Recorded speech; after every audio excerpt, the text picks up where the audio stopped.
성도 여러분, 오래간만에 만나서 반갑습니다. 오늘 가정에서 예배 드리신 분들이나 함께 예배 드리신 분들이나 하나님께 영광 돌리고 또 주님이 원하시는 고난절 절기를 잘 감당해 나가시기를 바라겠습니다. 아마 이 상황으로 보면 좀 당분간 교회에서 드리는 예배와 가정에서 드리는 예배를 함께 병행해야 할 것 같습니다. 그래서 오늘처럼 오전 7시, 9시, 11시 중에서 한번 예배에 나오시면 되고요. 가정에서 드리는 예배는 전과 다르게 7시 예배 드린 내용을 우리가 방송으로 보내게 됩니다. 그래서 10시 45분 이후에 예배를 드릴 수 있습니다. 그리고 지금까지 기독교 방송에서 주일날 예배 실황을 중계해 드렸는데 오늘까지만 가능하다고 합니다. 참고해 주시고요. 수요 예배도 이번 주 수요일부터 드리게 됩니다. 다만 주일 오후 예배, 또 교육부서 예배, 또 공동 식사, 소그룹 모임은 상황이 좋아질 때까지 중지하도록 하겠습니다. 그리고 다음 주간이 고난 주간입니다. 그래서 대예배실에서 좀 이렇게 떨어져 앉아서 새벽 예배를 드리려고 합니다. 함께 참여하시면 고맙겠습니다. 우리가 코로나19로 말미암아 상황이 많이 좋지 않아서 부활주일도 다른 해와 조금 다르게 지냅니다. 일단 성찬 예식을 하지 않습니다. 위생상의 이유 때문에요. 그리고 찬양 축제도 못하게 되고요. 공동 식사도 또 계란 선물도 하지 않도록 하겠습니다. 그리고 부활절 감사 헌금 봉투 여러분들이 잘 챙기시고 또 가정에서 예배 드리신 분들은 송금으로 하셔도 가능합니다. 그리고 사순절 금식 헌금을 우리가 준비하신 분들이 계실 겁니다. 부활주일에 함께 봉헌해 주시면 고맙겠습니다. 오늘 그리고 강단 화분 봉헌하신 분들 계신데 감사의 마음으로 함께 우리가 나누었으면 좋겠습니다. 우리 함께 인사하실까요? 주님의 이름으로 사랑합니다. 주님의 이름으로 사랑합니다. 다시 한번 인사하겠습니다. 기쁨으로 예배드립시다. 다 같이 묵상 기도하심으로 주일 낮 예배 하나님께 드리겠습니다.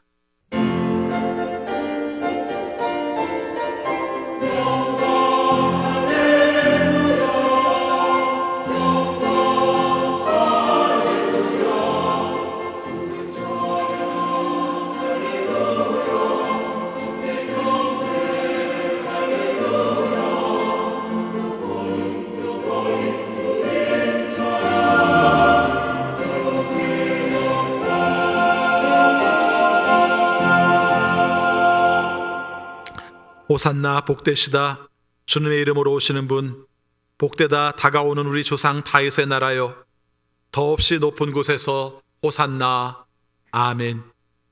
사랑의 아버지 하나님, 저희들을 사랑하셔서 지난 긴 시간 동안 교회에 나와 예배드리지 못하였지만 우리들의 삶 속에 친히 함께하여 주셔서 주님의 인도하심으로 여기까지 오게 하심을 진심으로 감사합니다. 오늘 주 앞에 나와 예배드립니다. 우리의 마음을 받아 주옵시고 하나님의 임재하심을 경험할 수 있는 예배의 시간이 되게 하여 주옵소서. 주가 원하시는 뜻대로 산다고 하였지만 주님 앞에서 죄가 있음을 고백합니다. 우리에게 악한 성품이 있음을 주 앞에 고백합니다. 용서하여 주셔서 하나님의 은혜로 새 힘을 얻고 하나님께 예배할 수 있는 우리 모두가 되게 하여 주옵소서. 고난 주간을 맞이합니다. 주님의 고난을 묵상하며 주님이 원하시는 모습을 따라 살아 하나님께서 원하시는 대로 우리가 온전한 모습으로 설 수 있는 이번 한 주간의 삶이 되게 하여 주옵소서. 예수 그리스도 이름으로 기원하옵나이다. 아멘. 다 같이 일어나셔서 경배 찬송 149장 내는 주의 영광을 보내 이어서 부르시겠습니다.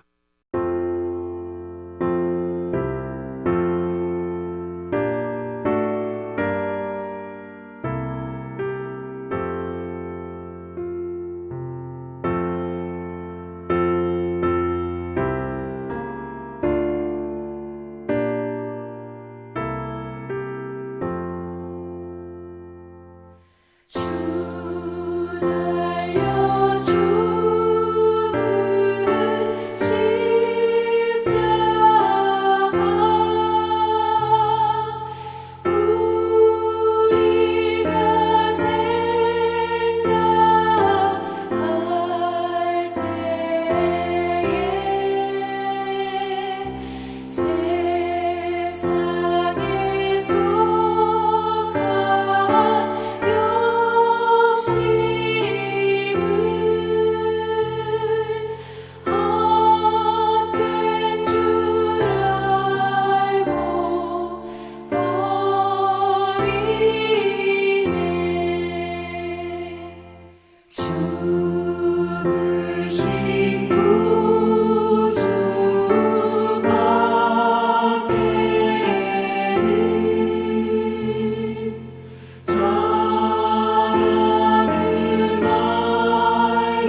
사도신경으로 우리의 신앙을 고백하겠습니다. 나는 전능하신 아버지 하나님 천지의 창조주를 믿습니다. 나는 그의 유일하신 아들 우리 주 예수 그리스도를 믿습니다.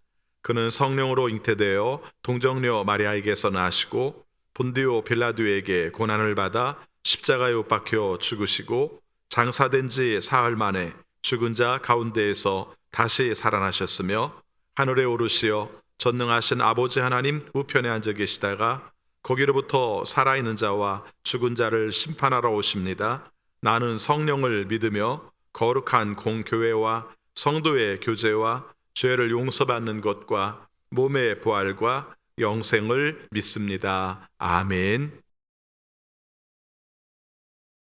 사랑과 은혜의 하나님, 거룩한 주일을 허락하여 주시니 감사합니다. 하나님 아버지, 코로나 상황으로 인하여 사순절을 가정에서 예배드리다 오늘 종료주일을 주님 전에서 예배드릴 수 있도록 인도하여 주시니 감사합니다. 하나님, 이 나라와 이 세상을 불쌍히 여겨 주옵소서. 코로나 전염병이 전 세계로 확산되어 하루에도 수천 명씩 목숨을 잃어가고 있습니다. 하나님, 이제 이 전염병을 멈추게 하여 주옵소서. 서로 만나고 예배하고 직장에서 학교에서 활기찬 일상으로 복귀할 수 있도록 주님 은혜를 허락하여 주옵소서. 하나님, 이제 고난주간이 시작됩니다. 골고다 언덕 십자가를 기억하게 하옵소서. 지금 우리의 형편과 처지가 어렵더라도 오직 주님의 뜻과 섭리를 구하는 저희들이 되게 하옵소서. 주님, 보이지 않는 어둠에서도 언제나 선한 길로 인도하시는 주님만을 믿고 따르게 하옵소서. 하나님, 오늘 또 연약한 육신으로 병마와 싸우는 성도들 있습니다. 주님, 저들과 함께 하여 주시어 두렵지 않고 유롭지 않게 평안을 허락하여 주옵소서. 하나님, 코로나 장기화로 인하여 수많은 실업자가 발생되고 소기업, 소상공인들의 경제가 무너지고 있습니다. 주님, 저들을 불쌍히 여기시어 위로하여 주시고 회복의 역사를 허락하여 주옵소서. 하나님, 선교사님들을 위해 기도합니다. 중국발 코로나로 인하여 동양인들을 혐오하고 있습니다. 터키에서, 팔레스타인에서 신변의 위협을 느끼고 있습니다. 신실하신 하나님, 주님의 종들이 머리털 하나 상하지 않도록 지켜보아여 주옵소서. 이 고난이 새로운 기회가 되어질 수 있도록 주님 인도하여 주옵소서. 하나님, 고난의 시기를 보내고 있는 주님의 백성들이 여리고성을 도는 심정으로 지치지 않고 의심하지 않고 포기하지 않는 기도로 코로나를 극복하고 승리하는 주의 군사들이 다 되게 하옵소서. 하나님 아버지, 여러 가지로 힘겨운 시간을 보내고 있는 김동호 목사님과 이성진 목사님을 위해 기도합니다. 영육간의 강건함 허락하시고 주님이 주시는 능력으로 날마다 승리하는 사역 되게 하옵소서. 모든 말씀 죽음에서 부활하신 예수님의 이름으로 기도드리옵나이다. 아멘.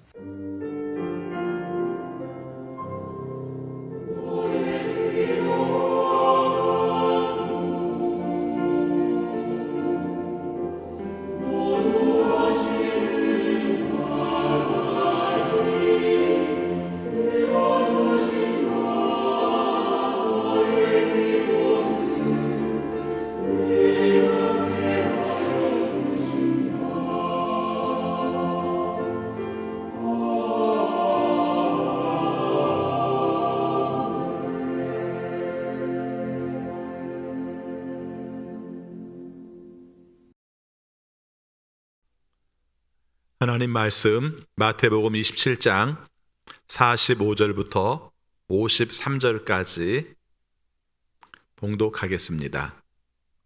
마태복음 27장 45절부터 53절까지 봉독합니다.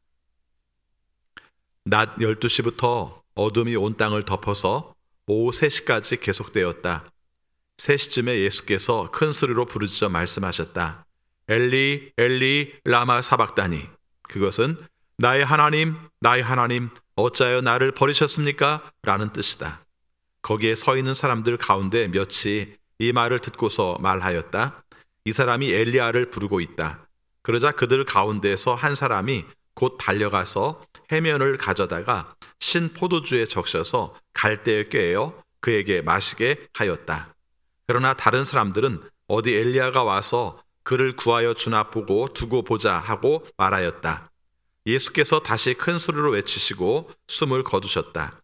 그런데 보아라, 성전 휘장이 위에서 아래까지 2폭으로 찢어졌다. 그리고 땅이 흔들리고 바위가 갈라지고 무덤이 열리고 잠자던 많은 성도의 몸이 살아났다. 그리고 그들은 예수께서 부활하신 뒤에 무덤에서 나와 거룩한 도성에 들어가서 많은 사람에게 나타났다. 아멘. 거룩한 주일 주 앞에 나와 예배하시며 또 하나님께 영광 돌리시는 여러분 모두에게 하나님의 크신 은혜가 함께 하시기를 축원합니다. 사순절의 마지막 주간이 되었습니다. 마지막 한 주간을 고난주간이라고 말을 하고요. 오늘 예배를 종료주일 예배라고도 하고 고난주일 예배라고도 합니다. 그 설교를 선택할 때에도 주님께서 예루살렘에 입성하신 내용을 말씀하기도 하고 주님께서 고난당하신 부분을 말씀하시기도 하는 그런 주간입니다. 오늘 저는 본문의 말씀을 교회력에 의해서도 그렇습니다만은 특별히 우리의 상황과 관련되어서 종료주일의 말씀보다는 고난주일에 관한 말씀을 여러분들에게 전하려고 합니다. 이번 일주일의 한 주간이 여러분이 아시는 것처럼 오늘 주일이 예수님께서 예루살렘 성에 입성하시는 날입니다. 그리고 그 주간 중에 여러 가지 일들이 있었고 목요일 날 제자들과 함께 마지막 만찬을 하시고 그리고 잡히시고 그 다음에 금요일 날 십자가에 돌아가시고 우리의 날짜로 따졌을 때 부활주일 새벽에 예수님께서 부활하시는 한 주간의 삶입니다. 특별히 조금 전에도 말씀을 드렸습니다마는 올해 사순절은 우리가 잊지 못할 사순절이 될 것 같습니다. 아시는 것처럼 사순절 시작 전부터 우리가 코로나19가 시작이 되었습니다마는 사순절 될 시기가 우리나라 코로나에 굉장히 큰 정점을 찍은 시기입니다. 그래서 확진자가 한 1,000명 정도 넘어가기 시작을 했었고요. 그대로 점점 우리가 숫자가 많아져서 이번 주간에 우리나라도 10,000명을 넘었습니다. 유럽과 미국에서 워낙 인구들이 많은 사람들이 우리가 감염이 되어서 아마 오늘쯤 되면은 전 세계에서 감염된 사람들이 110만 명 정도가 될 거라고 그렇게 말을 하고 있습니다. 죽은 사람들도 우리가 이미 한 4천, 우리가 굉장히 많은 사람들이 죽고 있는 내용들을 봅니다. 제가 왜 이 말씀을 드리냐면요. 사순절의 의미가 고난을 기억하고 예수님의 고난에 동참하는 그런 의미인데 사실 생각해 보면은 우리가 동참했던 의미들이 우리가 정말 별것 아니고 우리가 진짜 지금 겪는 거야말로 고난에 대한 내용이 아니겠는가 이런 생각을 합니다. 저지난 주간에 유명한 톰 라이트라는 신학자가 타임즈에 기고한 글 중에서도 그런 말을 하고 있었습니다. 이런 내용이었습니다. 기독교인들은 관례에 따라서 어떤 시기가 되면 사순절이 되면은 주님의 고난에 동참하기 위해서 좋은 음식들을 금하고 영화관에도 가지 않고 이런 관습들을 가지고 있었다는 것입니다. 그런데 코로나19가 오니까 이 모든 것들은 다 아이들의 장난처럼 되고 말았다 이런 표현을 합니다. 그 말이 참 와닿았어요. 우리는 굉장히 경건을 위해서 고난을 겪는다고 생각해서 밥을 한 끼 굶기도 하고 SNS를 안 하기도 하고 하는데 그것이 지금 겪고 있는 내용과 연결시켜 생각하니까 어린아이의 장난에 불과했다 하는 것이죠. 나쁘다는 뜻이 아니라 정말 현실적으로 겪는 고난의 문제를 겪고 있다는 것입니다.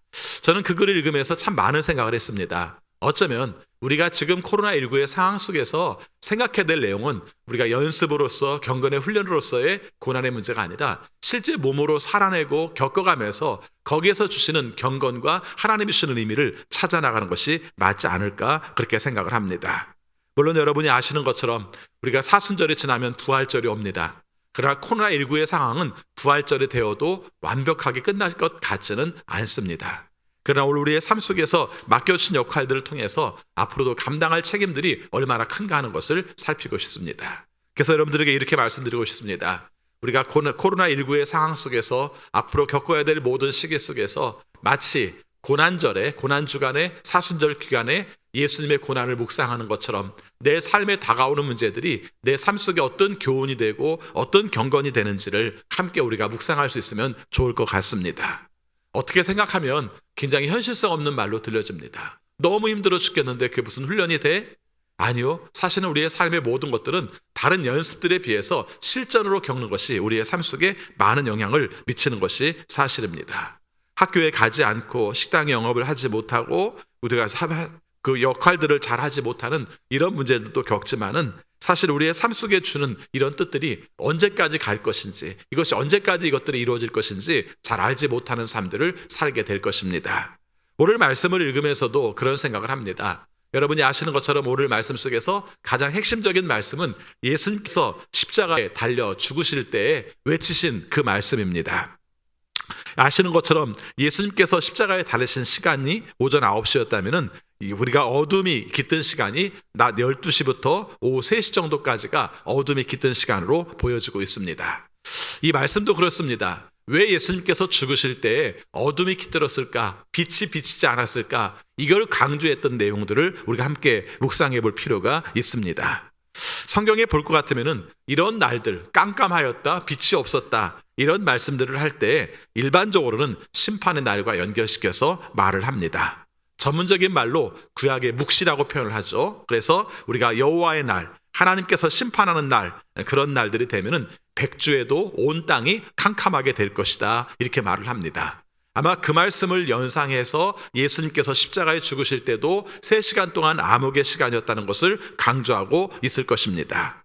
그래서 십자가 위에 계신 예수님, 그래서 3줄기 빛도 비추지 않는 예수님, 그리고 더 심하게 말하면 하나님이 어디에 계셨을까? 하나님이 어디에 계셨을까라는 질문을 우리에게 하는 내용이 엘리 엘리 라마 사박단입니다. 하나님, 하나님, 나의 하나님, 나의 하나님, 하나님은 어디 계십니까? 이 말을 언제 합니까? 그렇죠? 생각해보면 우리의 삶 가운데서 하나님이 안 계심을 느낄 때, 하나님이 함께 하심을 느끼지 못할 때 외치는 그런 말이 아닌가 하는 것입니다. 잘못 이해하면 예수님께서 하나님을 믿지 않았다는 말인가? 예수님께서 죽으시니까 하나님 이때 나를 구원하지 않는 걸 보면 하나님이 안 계시는 것 같아요, 이렇게 해석할지 모르겠습니다만 그렇지는 않습니다. 오히려 반대로 생각할 수 있는 것은 여러분의 삶의 현실 속에서 겪는 내용 중에서 느낄 수 있는 것은 분명히 하나님이 계시는데 하나님이 아무 말씀도 안 하시는 계시는 순간이 있다는 겁니다. 그래서 우리를 굉장히 힘들게 해요. 정말 작은 일이 있을 때는 작은 일대로 하나님께서 아무 말 안 하신 것 때문에 힘들어하고요, 큰일일 때는 큰일 가운데서 하나님이 아무 말씀도 안 하시는 것 때문에 힘들어하는 그 순간이 예수님의 삶 가운데 있었다는 겁니다. 그렇죠? 정말 가장 어려운 순간, 가장 고통스러운 순간, 마땅히 그 길을 위해서 이 땅에 오셨고 그 사명을 감당하기 위해서 오셨다는 걸 알면서도 가장 고통스러운 그 순간 예수님의 마음속에서는 하나님 어디 계세요? 라고 말하는 그런 부분들이 오늘 나타나고 있다는 것입니다. 이 말씀을 우리의 현실 가운데서 함께 살펴보려고 합니다. 여러분, 지금 우리가 겪고 있는 삶의 과정 속에서도 이런 모습들을 겪지 않습니까? 사람들은, 기독교인들은 늘 2가지 경향이 있었다고 해요. 하나는 늘 질문을 하는 겁니다. 그리고 거기서 답을 찾으려고 하는 거예요. 코로나19 상황은 왜 왔는가? 거기서 우리가 답을 찾고 싶은 거예요. 그래서 우리가 말할 때마다 그러죠. 이거 분명히 문제가 있다. 중국, 그 사람들이 종교에 탄압을 했고 그리고 예수 믿는 사람들을 괴롭혔기 때문에 그 땅에 우리가 많은 사람들이 확진자가 발생을 했고 거기서 시작된 것이다, 이렇게 말하는 사람들이 있어요. 그러다가 이것이 퍼져서 우리가 유럽으로 가게 되니까, 미국으로 가게 되니까 또 사람들은 그렇게 말합니다. 그 사람들이 동성애에 빠져 있으니까 하나님께서 심판하시기 위해서 그들을 우리가 하나님께서 그 코로나19 바이러스로 말미암아 심판을 하셨다, 이렇게 말을 하는 겁니다. 그럼 그 삶 가운데서 우리나라 사람들도 말하죠. 봐라, 신천지가 이것으로 말미암아 만인 아에 다 드러나지 않았겠는가 하는 것입니다. 뭔가 자꾸 답을 해주려고 해요. 그렇죠? 뭔가 답을 나타내 보이려고 해요. 그래서 거기에 대해서 정의를 내려고 하고 이렇다 저렇다라고 말하고 싶어 합니다. 그런데 실제적인 삶 가운데에서 우리가 정말 동성애하는 사람만 우리가 걸렸습니까? 아니면 종교를 박해한 사람만 걸렸습니까? 신천지만 걸렸습니까? 그렇지 않더라는 겁니다. 그렇죠? 그래서 우리가 비교적 넉넉했던 지역사회가 감염되어 갔을 때 우리가 안타까운 마음을 가졌던 거와 이제 아프리카라든가 남미에 괴롭게 힘들 사는 나라들이 고통을 겪게 되었을 때 우리가 바라보는 시각이 다지면서 거기에 대한 대답을 뭐라고 해야 될지에 대한 고민을 갖게 되는 겁니다. 전도 마찬가지예요. 저도 오랫동안 크리스찬이었기 때문에 이런 문제가 생기면 하나님 무슨 뜻이에요? 이렇게 묻는 습관이 있어요. 이 습관이 나쁜 것은 아니지만 그러나 그때마다 하나님께서 이건 이런 뜻이야. 그러니까 이렇게 해야 돼. 이건 이런 내용이야. 꼭 이렇게만은 말씀해 주지 않는다는 것입니다. 제가 이 말씀을 들은 이유는 그겁니다. 예수님께서 엘리 엘리 라마 사박다니 나의 하나님 어찌하여 나를 버리십니까? 지금 어디 계세요? 라고 말하는 그 순간에 하나님께서는 아무 말씀도 안 하셨다는 것입니다. 오늘 우리의 삶 속에서 깊이 생각할 내용이 또 하나가 있습니다. 우리 크리스찬들은 또 대답을 우리가 찾으려고 하고 대답을 해주려고 하는 것과 또 한 가지 우리가 낙관적인 생각들을 가지려고 노력해요. 그렇죠. 의도적으로 괜찮아질 거야. 얼마 시간이 지나면 나아질 거야. 좀 있으면 괜찮아질 거야 라고 얘기를 하죠. 우리도 그런 마음을 가지고 있습니다. 또 괜찮아야죠. 그렇지 않습니까? 이 상황이 계속해서 3년이 가든 4년이 가면은 우리 살아남을 사람이 없는 거예요. 우리는 이런 사실들에 대해서 우리가 역사 속에 있었음에도 불구하고 받아들이고 싶지 않은 마음들이 사실 있는 거예요. 여러분 들리는 말에 의하면 1300년대 그 기간 속에서 유럽에서 우리가 패스트로 말미암아 많은 사람들이 전염병에 시달리게 되었을 때 유럽 인구의 3분의 1이 죽은 적도 있답니다. 그렇죠. 우리가 이런 경험들을 가지고 있었지만 우리의 삶 가운데는 그런 일이 없기를 바라고 또 기독교적인 그런 낙관적인 신앙을 가지고 있기 때문에 괜찮을 거야. 이 또한 지나가리라 이렇게 말하면서 괜찮을 거라는 마음들을 갖게 되는 것입니다. 그런데요.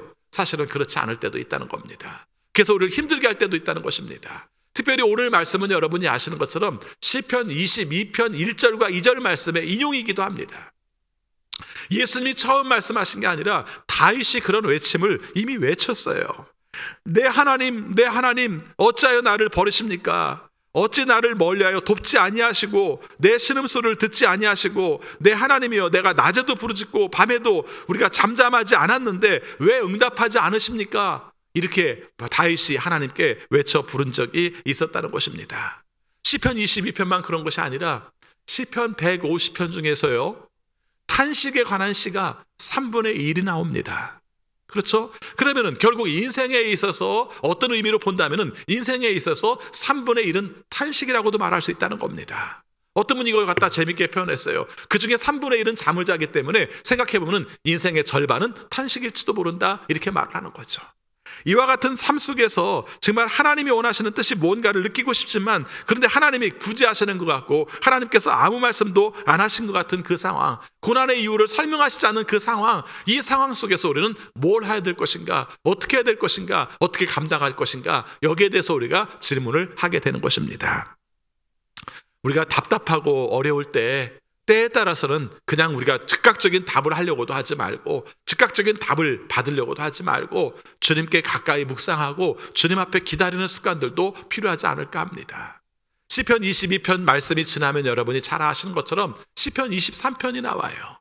그렇죠? 잘 아는 시편 23편이 나와요. 나의 하나님 어찌하여 나를 버리십니까? 내가 이렇게 울부짖어도 밤에도 울부짖고 낮에도 울부짖어도 어찌하여 가만히 계십니까? 하던 그 끝에 23편에서 그 묵상함 가운데서 하나님이 주시는 말씀이 나옵니다.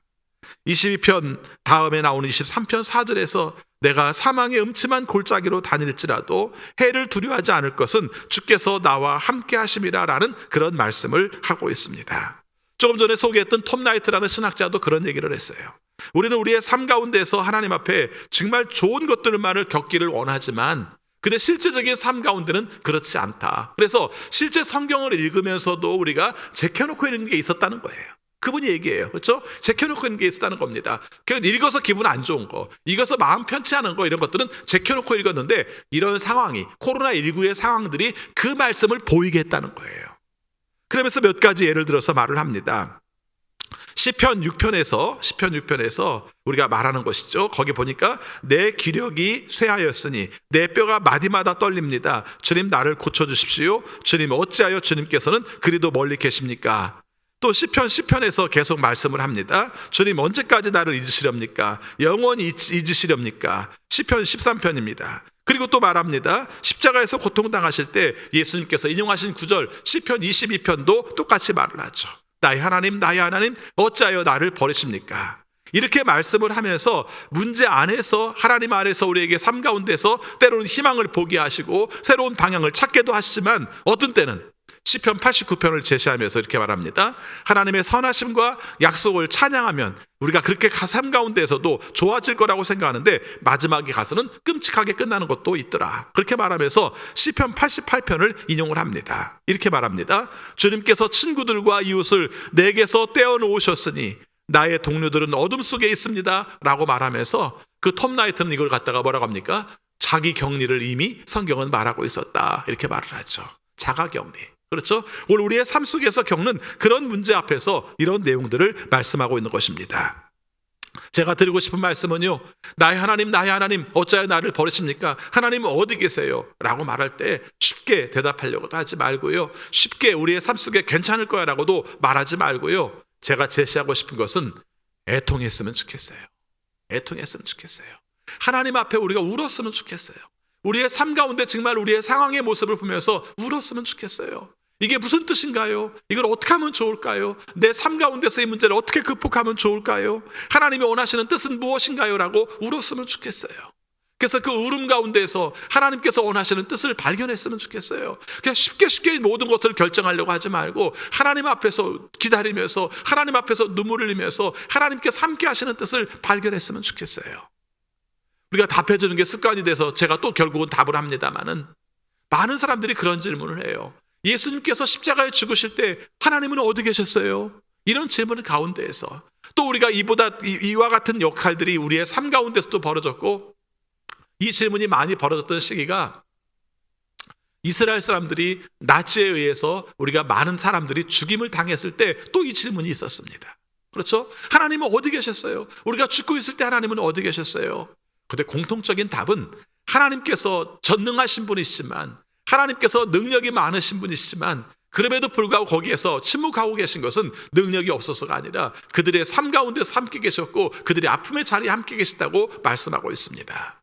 어떤 때는 이 말이 되게 약하게 느껴지죠? 어떤 때는 속상하기도 해요. 왜 가만히 계세요? 하나님께서 응징하시고 하나님께서 멈춰주시고 하나님께서 그것을 고쳐주셔야지 왜 가만히 계세요? 라고 말할지 모르지만 예수님의 죽으심과 연결시키면 답이 의외로 쉽게 나옵니다.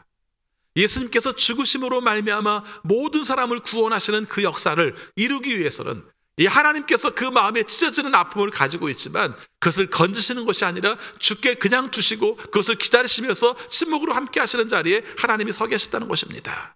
그리고 그것을 우리가 말할 때 이렇게 말합니다. 하나님은 어디 계셨는가? 그 예수님의 안에 계셨다는 것입니다. 우리가 고난을 겪는 자리에 하나님이 아무 말씀 안 하시는 것 같은 그 자리에 하나님은 어디 계셨는가? 라고 말씀하실 때 하나님은 우리 안에서 우리의 찢어지는 아픔과 함께 계셨다고 말씀을 하고 있습니다. 이건 말로 설교될 내용은 아니라고 생각합니다. 애통하며 하나님의 자비를 구하고 하나님께서 친히 함께 하시기를 바라는 그 마음 가운데 하나님의 마음을 이해할 수 있고 하나님의 도우시는 능력들을 경험하며 살 것이라고 생각합니다. 당분간 얼마큼 길어질지 모르고 이 파급 효과로 말미암아 어떤 영향력을 받을지 모르지만 이 시간 속에서 하나님의 구제가 아니라 하나님의 아파하심을 함께 느끼면서 하나님께서 우리에게 함께 하시는 자비를 구하면서 하나님의 치료하심을 간구할 수 있는 우리 모두가 되시기를 바라겠습니다. 오늘 말씀엔 놀라웠게도 예수님께서 십자가에 죽으시면서 벌어졌던 이야기 하나를 또 하고 있습니다. 아까 어둠이 깃들었고요, 빛이 하나도 없었습니다. 그리고 예수님께서는 나의 하나님 어디 계십니까? 나를 왜 버리십니까? 라고 말을 한 내용에 이어서 예수님께서 죽으신 다음에 나타난 현상을 한 가지 표현하고 있습니다. 그게 뭐냐면은 성전 휘장이 갈라졌다라는 표현을 쓰고 있어요. 성전 휘장이 갈라졌다는 표현에 대해서도 여러 가지 의견들이 있습니다. 가장 많이 얘기하는 것은 우리가 성소와 지성소가 있는데, 그렇죠? 성전을 두 칸으로 나누면 성소와 지성소가 있는데, 지성소는 여러분이 아시는 것처럼 백성들의 모든 기도를 가지고 제사장, 그것도 그의 대표되는 대제사장이 하나님께 나아가서 기도하는 자리가 지성소였어요. 그래서 그런 자리였어요. 성소는 우리가 일반적인 제사를 드리는 곳이었어요. 그런데 그곳에 휘장이 처해 있었다는 것입니다. 근데 그 휘장이 있었는데 그 휘장이 둘로 쫙 갈라졌다는 것입니다. 그러면은 성소와 지성소의 개념이 없어진 겁니다.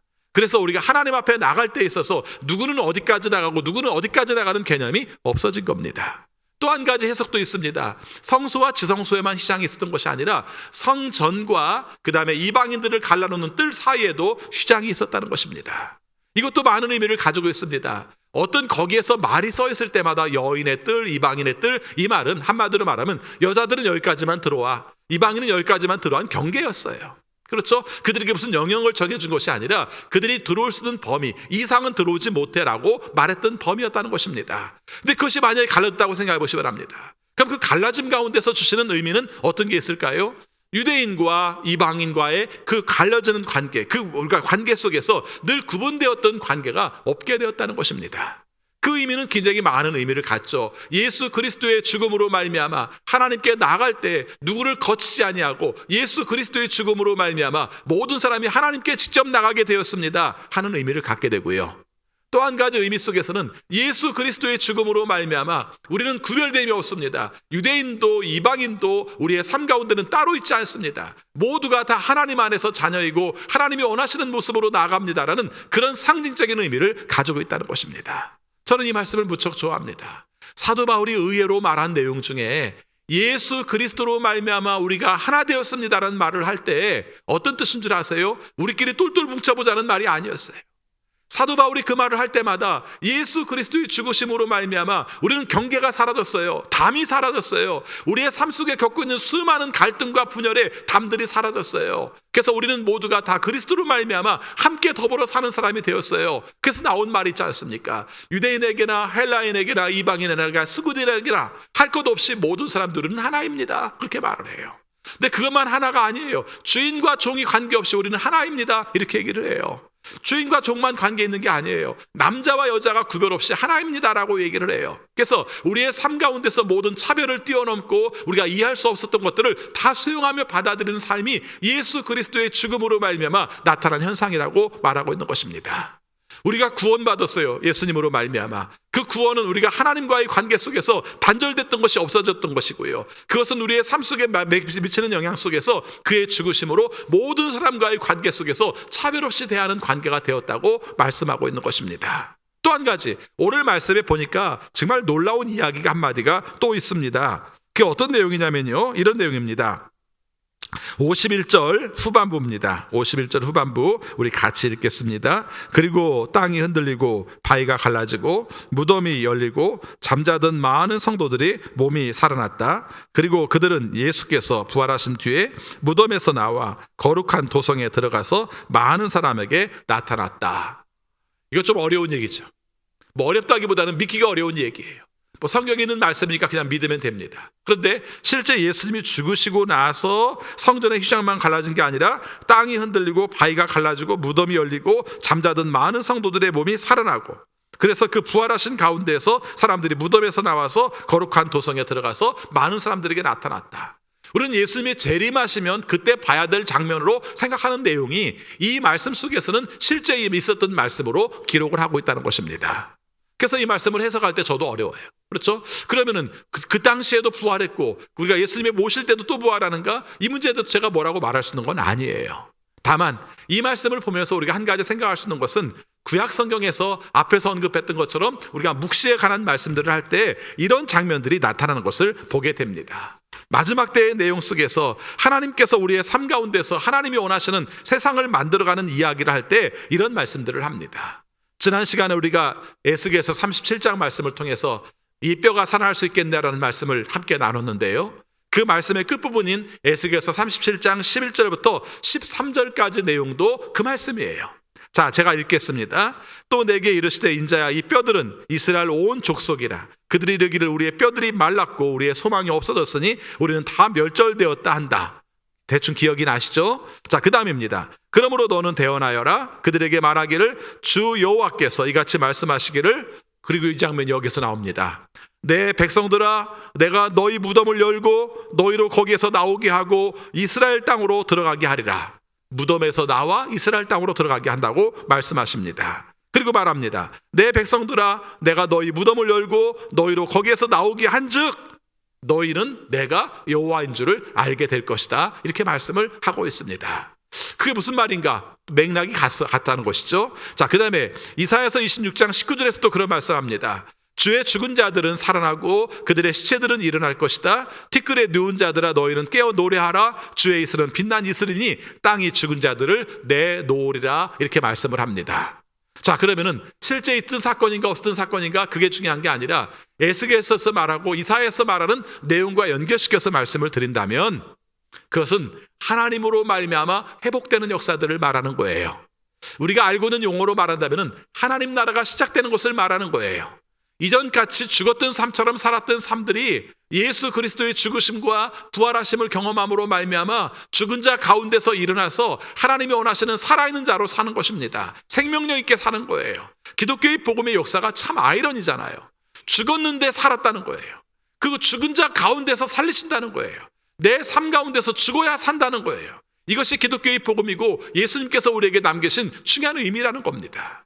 오늘 우리가 겪고 있는 코로나19 상황 속에서 여러 가지 우리가 많은 생각을 하는데 가만 보면 우리가 다 살궁리를 하잖아요.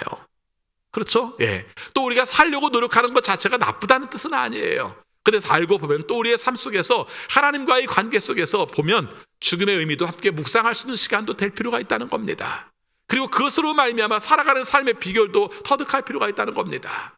여러분, 중요한 문제가 생겼을 때 우리에게 있어서 어떤 결과가 나오는 줄 압니까? 필요 없는 것들을 다 빼버리게 되는 거예요. 우리나라는 여러분이 아시는 것처럼 코로나19 상황에서 자유로운 편에 속하거든요. 다른 나라들은 출입을 못하게 하고 출입을 하는 사람을 총격을 가해서 죽게 한 나라도 있었어요. 이 기간 중에. 우리는 그렇지 않고 어느 정도 왔다 갔다 합니다만은 정말 왔다 갔다를 못하게 했을 때 가장 중요한 문제가 뭔가 하는 것이죠. 아주 복잡하게 생각하지 말고 미국이나 유럽에 가 있는 자녀들이 우리나라에 들어오고 싶어 할 때 들어오기 되게 힘들어요.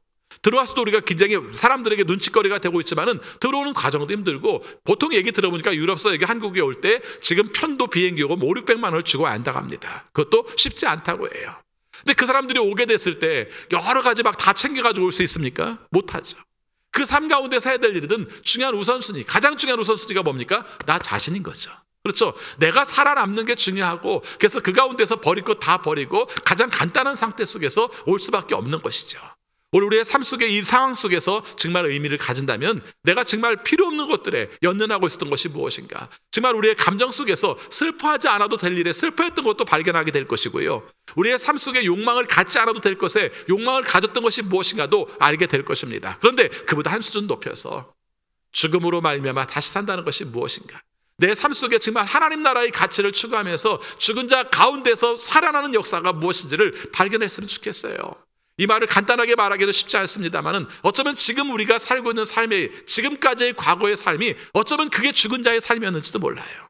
내 삶 속에서 별로 쓸모도 없는 것, 그러면서도 다른 사람에게 지천거리가 되는 것, 이 삶 속에 살았다면은 예수 그리스도께서 우리에게 함께 하시는 내가 죽는 역사, 내가 힘든 역사를 통해서 하나님이 진정으로 원하시는 것을 발견하는 것이 무엇인가를 깨닫게 된다면 코로나19를 통해서 우리에게 주는 교훈도 크고 예수님께서 말씀하신 엘리 엘리 라마 사박단의 의미도 우리의 삶 속에 새기며 살아가는 삶을 살 것입니다.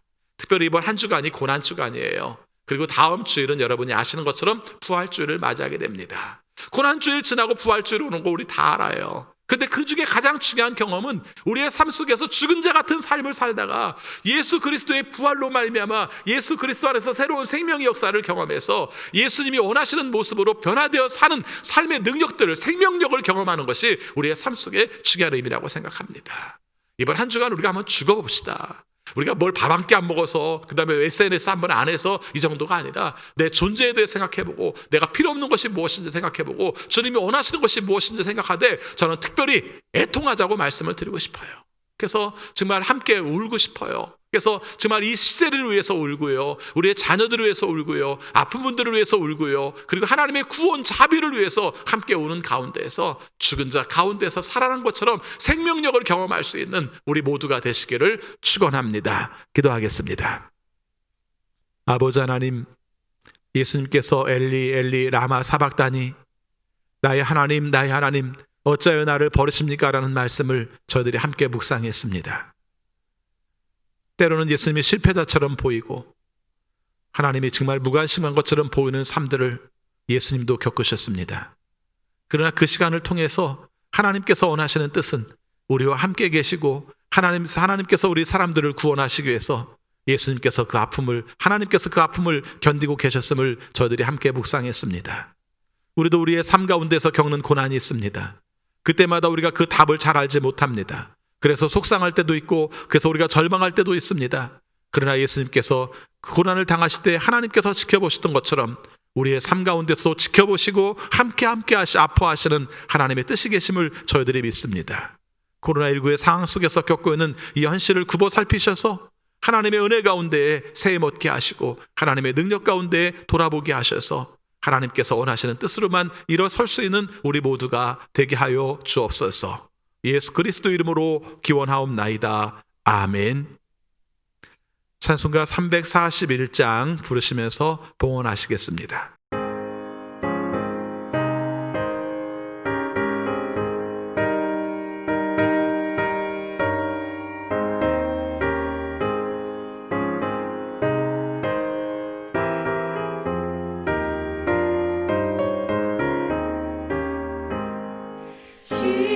십자가를 내가 지고 주를 따라갑니다. 이제부터 예수로만 나의 몸에 삼겠네. 세상에서 부귀 영화 모두 잃어버려도 주의 평안 내가 받고 영생 복을 받겠네. 주도 곤욕당했으니 나도 곤욕당하리. 세상 사랑 감사하나 예수 진실합니다. 예수 나를 사랑하사 인간 얼굴 보이면 원수들이 미워해도 염려할 것 없겠네.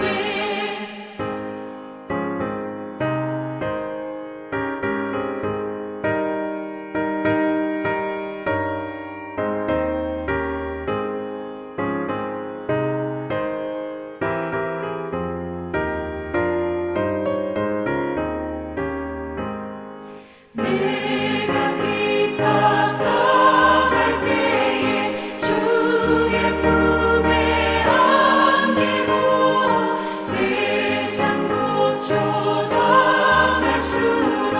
많은 위로 받겠네. 주가 주신 기쁨 외에 기뻐할 건 무엇냐. 주가 나를 사랑하니 기뻐할 것뿐일세. 아멘. 하나님 우리에게 말씀을 주셔서 감사합니다. 우리에게 일용할 양식을 주시고 건강 주셔서 감사합니다. 우리에게 가족을 주시고 이웃을 주셔서 외롭지 않게 해주셔서 감사합니다. 우리에게 일을 주셔서 소득과 보람을 경험하며 살게 하심을 감사합니다. 위기 가운데서 잘 감당하게 하시고 또 견디게 하심을 진심으로 감사합니다. 이 마음 모아 주 앞에 감사의 예물 드리오니 주여 받아 주옵소서. 그리고 하나님이 원하시는 뜻을 따라 살되 힘들고 어려운 시기에도 하나님의 도우심을 구하고 하나님이 역사하시는 하나님이 함께 하시는 마음을 얻을 수 있는 우리 모두가 되게 하여 주옵소서. 하나님 간구합니다. 코로나19 상황으로 말미암아 겪고 있는 현실을 주 앞에 고백합니다. 우리의 삶 가운데 주님 앞에 저지른 죄들을 아버지 우리가 주 앞에 고백하고 또 주님이 원하시는 뜻을 따라 우리가 용서받고 주님 앞에서 이것이 멈추기를 간절히 빌고 원합니다. 우리의 힘으로 어찌할 수 없음을 처절하게 느끼고 있습니다. 우리가 많이 회복되고 있다고 하지만 또 우리가 어떻게 역습당할지 모르는 아픔들을 가지고 있습니다. 주님께서 멈춰 주셔서 우리나라를 비롯해서 모든 나라들이 코로나19의 상황들이 빨리 끝나게 하여 주옵시고 하나님 앞에 바로 설 수 있도록 인도하여 주옵소서. 하나님께서 창조하신 질서들을 잘 지켜 하나님이 원하시는 모습으로 회복될 수 있도록 인도하여 주옵소서. 코로나19로 말미암아 확진자가 되어서 치료받고 있는 식구들, 또 자가 격리하여서 고립된 삶들을 살고 있는 식구들, 주님께서 친히 함께 하셔서 우울하지 않게 하시고 하나님의 도우시는 치료를 경험할 수 있도록 인도하여 주옵소서. 아버지, 또한 우리의 삶 가운데서 이 일들을 위해서 노력하는 의료진들과 또 방역 당국들, 또 국가 정책을 수립하는 아버지 관료들을 기억하여 주셔서 지혜롭게 잘 감당하게 하시고 잘 대처할 수 있게 하시고 하나님의 뜻 앞에서 겸허하게 이 일들을 잘 감당해 나갈 수 있도록 인도하여 주옵소서. 우리 성도를 비롯하여서 우리 국민들이 또 세계의 모든 사람들이 경제적인 큰 어려움들을 겪고 있습니다. 일할 수 없는 현실 가운데서 정말 우리가 굶을지 모른다는 마음들을 가지고 있습니다. 주님께서 이때 함께하여 주셔서 광야에서 하나님께서 백성들에게 만나와 메추라기를 먹여주셨듯이 이 위기 속에서 하나님의 은혜를 입을 수 있는 이 땅의 백성들이 될 수 있도록 인도하여 주옵소서. 선교지에서 사명을 감당하는 선교사님들이 우리와 또 남다른 고민들을 가지고 또 고통들을 받고 있습니다. 인종차별을 받고 있고 또 우리가 복음을 증거하지 못한다는 마음들을 가지고 있습니다. 어려운 시기지만 아무것도 할 수 없지만 이 과정들을 통해서 하나님의 자비를 경험하게 하시고 하나님께서 역사하시는 전화위복의 능력들을 경험하게 하셔서 이 상황이 끝났을 때는 하나님이 원하시는 뜻대로 최선을 다해 복음을 증거할 수 있는 우리 선교사님들이 되게 하여 주옵소서. 우리 성도들을 기억하여 주옵소서. 교회에 나와 예배를 드리든지 가정에서 예배를 드리든지 어떤 상황에 있든지 하나님과 가까워지게 하여 주옵시고 하나님의 뜻을 구하게 하여 주옵시고 하나님의 도우심을 힘입어 살아갈 수 있도록 인도하여 주옵소서. 우리가 잘못하여서 영적 나태에 빠지지 않을 수 있도록 하나님의 도우심을 통해 새롭게 일어설 수 있는 성도들이 되게 하여 주옵소서. 우리의 자녀들을 기억하여 주옵소서. 학교에 가지 못하고 있습니다. 여기에 따르는 부작용도 있습니다. 주님께서 친히 도와주셔서 이 시간들을 잘 감당하게 하시고 잘 극복하게 하시고 하나님의 도우시는 모습으로 정서적으로도 안정될 수 있는 우리 자녀들이 되게 하여 주옵소서. 우리 중에 건강하지 좋지 못한 식구들, 노약자들을 기억해 주셔서 이 어려운 시기에 아프지 않게 하시고 잘 감당할 수 있는 믿음을 더하여 주옵소서. 아버지, 세상을 향해 나갑니다. 우리에게 맡겨주신 삶들을 잘 감당하되 주님과 동행하여서 힘들지 않게 하시고 기쁨으로 잘 감당할 수 있는 한 주간의 삶이 되게 하여 주옵소서. 예수 그리스도 이름으로 기도하옵나이다. 아멘. 다 같이 일어나셔서 결단의 찬양 부르시겠습니다. 하나님은 너를 지키시는 자, 너의 우편에 그늘 되시니 낮에 해와 밤의 달도 너를 해치 못하리. 하나님은 너를 지키시는 자, 너의 환난을 면케하시니 그가 너를 지키시리라. 너의 출입을 지키시리라. 눈을 들어 산을 보아라. 너의 도움 어디서 오나. 천지 지으신 너를 만드신 여호와께로다.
내 출입을 지키시리라.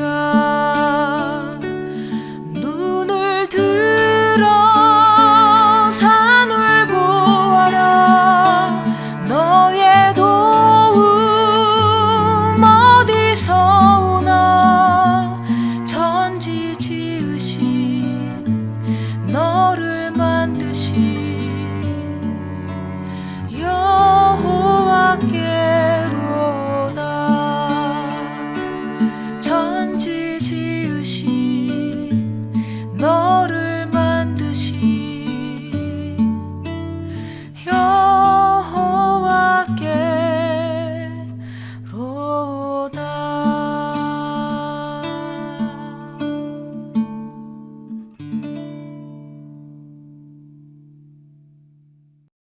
우리 주 예수 그리스도의 은혜와 거룩하신 하나님의 사랑하심과 성령님의 감화, 감동, 역사, 교통의 이루하심이 하나님이 안 계시는 것 같은 상황에서, 하나님이 침묵하시는 것 같은 상황 속에서도 하나님의 아픔을 함께 느끼며 하나님의 도우심을 구하는 우리 모든 성도들에게 지금부터 영원까지 함께 없시기를 축원하옵나이다. 아멘.